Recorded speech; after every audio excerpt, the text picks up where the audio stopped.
ஆண்டவரும் அருமை இரட்சகருமாய் இயேசு கிறிஸ்துவின் இனிய நாமத்தினாலே தேவ பிரசன்ன ஊழியத்தின் மூலமாக அன்பின் நல்வாழ்த்துதலை நான் தெரிவித்துக் கொள்கிறேன். இந்த நாள் சிறிது நேர தியானத்திற்கு நான் எடுத்துக்கொண்ட வேத பகுதி சங்கீதங்களின் புத்தகம் 33:9 இப்படியாக சொல்கிறது: அவர் சொல்ல ஆகும், அவர் கட்டளையிட நிற்கும். ஆகும் என்று சொன்ன வார்த்தை உருவாக்கும் என்ற பதத்திலே சொல்லப்பட்டிருக்கிறது.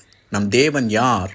அவர் சகலத்தையும் உருவாக்குகிறவர், அழிக்கிறவர் அல்ல, உருவாக்குகிற ஒரு ஆண்டவர். அவர் ஆதியிலே வார்த்தையினாலே சகலத்தையும் உண்டாக்கினது போல நம்முடைய வாழ்க்கையிலும் தன்னுடைய வார்த்தையை கொண்டு சகலத்தையும் உருவாக்குகிற ஒரு கர்த்தர். அவர் நம்முடைய வாழ்க்கையிலே சமாதானத்தை உருவாக்குகிறார், நம்முடைய வாழ்க்கையிலே சுகத்தை உருவாக்குகிறார், நம்முடைய வாழ்க்கையிலே நன்மையானவைகளை உருவாக்குகிறார். ஒரு மனிதனுடைய வாழ்க்கையில் அழிவுக்கு காரணம் என்ன? அவன் வாழ்க்கையில் இருக்கிற பாவமே. யாக்கோபு எழுதின பொதுவான நிருபம் 1ஆம் அதிகாரம் 14-15 வசனம் சொல்லுகிறது: இச்சை பாவத்தை பிறப்பிக்கிறது, பாவம் பூரணமாகும் போது மரணத்தை பிறப்பிக்கிறது. ஆகவே ஒரு மனிதனுடைய வாழ்க்கைக்கு அழிவுக்கு தேவன் காரணம் அல்ல, அவன் வாழ்க்கையில் இருக்கிற பாவமே காரணமாயிருக்கிறது. அதே போல சாத்தானுடைய கிரியைகளும் ஒரு மனிதனுடைய வாழ்க்கையின் அழிவுக்கு காரணமாயிருக்கிறது. யோவான் எழுதின சுவிசேஷம் 10ஆம் அதிகாரம் 10வது வசனத்தில் இயேசு சொன்னார்: இதோ திருடன் கொல்லவும் அழிக்கவுமே வருகிறான்.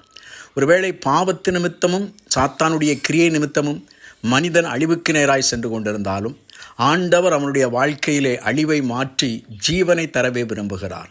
ஆகவேதான் அந்த யோவான் 10:10 சொல்கிறது: நானோ ஜீவனை கொடுக்கவும் அந்த ஜீவன் பரிபூர்ணம் அடையவும் பூமிக்கு வந்தேன். ஆகவே ஏதோ ஒரு காரியத்திலே உங்கள் வாழ்க்கையிலே ஏதோ ஒரு சமாதானத்தை இழந்து நீங்கள் தவிப்பீர்கள் என்றால் கர்த்தர் அதை உருவாக்க வல்லமையுள்ளவராகவே இருக்கிறார். அவர் அழிவுக்கு காரணர் அல்ல, அவர் உருவாக்குகிற ஒரு தேவன். எப்படி உருவாக்குகிறாராம்?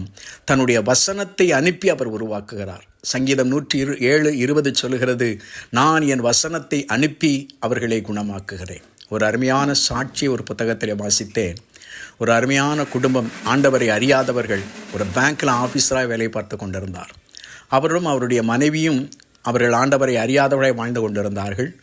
ஆரம்பத்திலே சமாதானமுள்ள ஒரு வாழ்க்கை வாழ்ந்து கொண்டிருந்த போதுதான் திடீரென்று அந்த மனைவிக்கு ஒரு சுகவீனம் வந்தது. படுத்த படுக்கையாய் மாறிப்போனார். அநேக வைத்தியங்கள் பார்த்தும் சுகமில்லாத ஒரு நிலையிலே தான் அவன் கணவன் அவளையும் தன்னுடைய வாழ்க்கையும் பராமரிக்கிற ஒரு சூழ்நிலைக்குள்ளாய் தள்ளப்பட்டான்.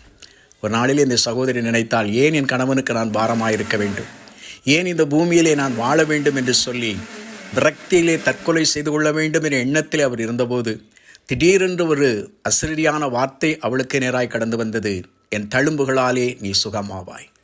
அப்படிப்பட்ட சூழ்நிலையிலே தான் அந்த வார்த்தை யாருடைய வார்த்தை என்பது அவளுக்கு தெரியாது, யார் தன்னோடு பேசுகிறது என்பதும் தெரியாத நிலையில் சாயங்கால வேளையில் அவன் கணவன் வீட்டுக்கு திரும்பி வந்தான்.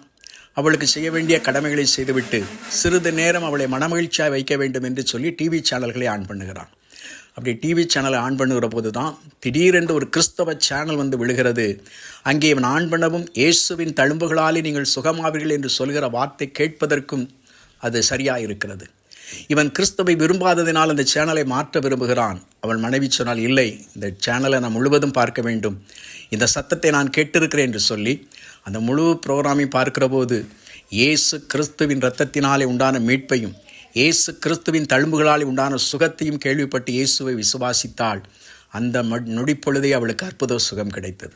இந்த சத்தத்தை கேட்கிற உங்கள் வாழ்க்கையிலும் ஆண்டவர் சுகத்தை உருவாக்க விரும்புகிறார், சமாதானத்தை உருவாக்க விரும்புகிறார், நன்மைகளை உருவாக்க விரும்புகிறார். தேவனுடைய வார்த்தைகளுக்கு செவி கொடுப்போம், ஆண்டவருடைய வார்த்தைகளை விசுவாசிப்போம்.